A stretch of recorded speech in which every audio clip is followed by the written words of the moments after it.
মঞ্চের সামনে উপবিষ্ট সকল নেতা কর্মীকে আমার সংগ্রামী সালাম, আসসালামু আলাইকুম।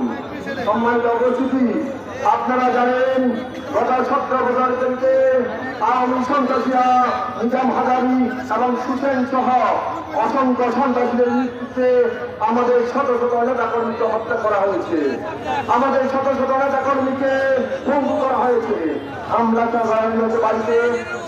এইসব খুনি চক্রের বিচার না হওয়া পর্যন্ত আমাদের এই সংগ্রাম চলছে, ইনশাআল্লাহ চলবে।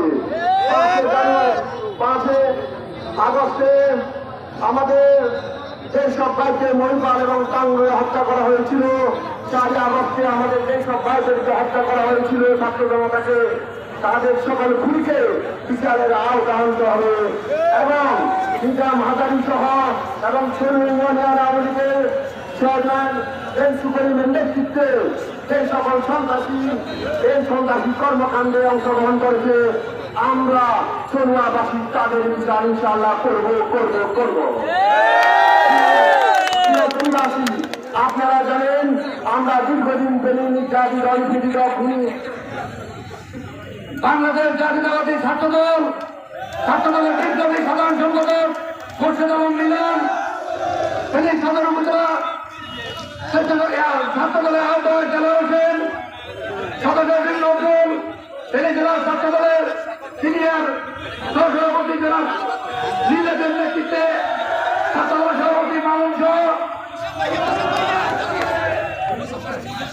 ছাত্রদলের সাধারণ সম্পাদক মসুদের নেতৃত্বে একটি বিশাল মিছিল আমাদের শহীদ মিনারে এসে পৌঁছেছে। সকলে তোমার মাধ্যমে স্বাগত জানা।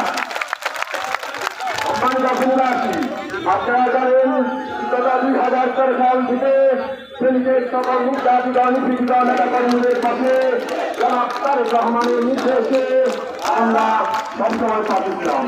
আমরা শ্রমিকের খুন গুমের শিকার হওয়া প্রায় 17টা পরিবারকে 11 লক্ষ টাকা অনুদান দিয়েছি। এছাড়া শ্রমিকের বিভিন্ন সময়ে কারাবন্দী বন্ধু এবং নেতা কর্মীদের সবসময় আমরা পাশে থাকার চেষ্টা করেছি।